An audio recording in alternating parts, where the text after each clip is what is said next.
నమస్కారం. Epic story లైన్స్కి స్వాగతం. బేతాళ కథలలోని 4వ కథ, ఆత్మహత్యకు అసలు కారణం. భూలోకంలోని నగర రాజ్యాలన్నిటికీ కిరీటం లాంటిది విజయనగరం అనే పురం. దాని రాజు వంశకేతుడు. అతను నిత్యవ్రత అనే రాకుమారిని వివాహమాడి ఆమెపై వలుపు వీడలేక రాత్రింబవళ్ళు అంతఃపురంలోనే గడుపుతూ రాజకార్యములను పట్టించుకోవడం మానేశాడు.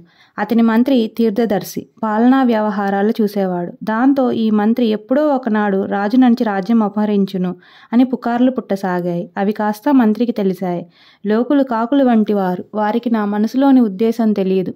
నిజం తెలియక ఇలాంటి నిందలు వేస్తున్నారు. లోకనింద భరించడం మహా కష్టం. ఇలా అపవాదు పడ్డాక రాజ్యం విడిచిపోవడమే మంచిది అని అనుకున్నాడు తీర్థదర్శి. ఈ విషయం రాజుకు తెలిసి మరో మంత్రికి రాజ్యాధికారం ఇచ్చాడు. దేశత్యాగం చేసిన తీర్థదర్శి అనేక దేశాలు తిరిగి చివరికి సముద్ర తీరంలో ఉన్న ఒక నగరాన్ని చేరుకొని అక్కడి వర్తకులలో ఒకరితో స్నేహం చేసి నిరంతరము అతన్ని విడవకుండా ఉంటుండేవాడు. ఒకరోజు ఆ వర్తకుడు తన స్నేహితునితో, నేను ఇప్పుడే బయలుదేరి ఓడపై ద్వీపానికి వెళ్తున్నాను. నేను పని చూసుకుని వచ్చే వరకు నీవిక్కడ నా బదులుగా అన్ని పనులు చూడు అన్నాడు. నిన్ను విడిచి నేను ఒక్క నిమిషమైనా ఉండలేను. నేను నీతో వస్తాను అన్నాడు తీర్థదర్శి. అలాగా వారిద్దరూ ఓడ మీద వెళ్తూ ఒక ద్వీపంలో అద్భుత సౌందర్యవతిని ఒక ఆమెను చూశారు. ఆమెను చూసి అమితాశ్చర్యానికి లోనైన తీర్థదర్శి, ఈమె ఎవరు అని అడిగాడు. వర్తకుడు, ఈ కన్యారత్నం ఎవరో నాకు తెలియదు, కానీ నేను ఓడ మీద వచ్చినప్పుడల్లా ఈమెనిక్కడ తప్పకుండా చూస్తుంటాను అని చెప్పాడు. తరువాత తీర్థదర్శి కొంతకాలానికి స్వదేశానికి వెళ్ళిపోయాడు. తన మునుపటి రాజుకు వంశకేతుడని దర్శించాడు. ఆ రాజు తీర్థదర్శిని చూసి ఎంతో ఆనందించి కౌగిలించుకొని గౌరవించి కుశల ప్రశ్నలు అడిగి, నన్ను ఎందుకు విడిచి వెళ్ళావు అని అడిగాడు. రాజా, నువ్వు స్త్రీలోలుడివై అంతఃపురం విడిచిరాక రాజకార్యములను నిర్వహింపకపోవచ్చే నేను ఈ రాజ్యం హరింతునని లోకోపవాదులు పుట్టాయి. ఆ నిందలు భరించలేకనే దేశం విడిచి వెళ్ళాను అని చెప్పాడు తీర్థదర్శి. రాజు విశేషాలేమిటని అడిగాడు. ఒకరోజు నేను ఒక వర్తకునితో స్నేహం చేసి అతనితో మరో ద్వీపం ఓడ మీద వెళ్ళాను.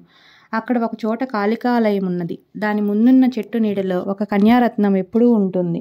ఆమె ఎంత అందగత్తో నేను చెప్పలేను. నేనెప్పుడు అంత చక్కని స్త్రీని చూడలేదని తీర్థదర్శి చెప్పేసరికి వంశకేతుడు చాలా ఆశ్చర్యపోయి, తీర్థదర్శి, నేను ఆమెను చూడాలి. నా బదులు నీవిక్కడుండు. త్వరలోనే వచ్చేస్తానులే అంటూ అక్కడికి వెళ్ళడానికి అవసరమైన వివరాలు తెలుసుకొని వర్తకునితో స్నేహం చేసి అతను ఆ దీపం వెళ్ళేటప్పుడు వెంట వెళ్ళి మంత్రి చెప్పిన చోట ఆ కన్యకను చూసి ఆమె పట్ల మోహము ప్రేమలో పడి కాళికాలయంలో పూజ చేసి ప్రసాదం తీసుకొని ఆమె వద్దకు వచ్చాడు. ఆమె అతన్ని చూసి దాక్కోపోగా ఆమె కొంగు పట్టుకొని వదలకుండా ఎన్నో విధాలా ఆమెను ప్రాధేయపడ్డాడు. అతను రాజని తెలిసి ఆమె అంగీకరించింది.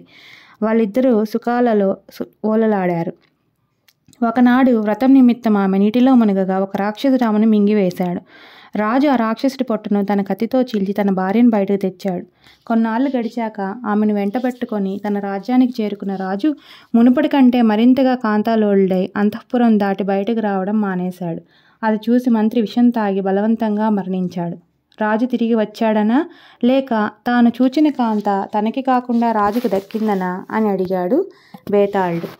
అందుకు విక్రమార్క మహారాజు, బేతాళ, రాజు ఇదివరకే స్త్రీలోలుడు.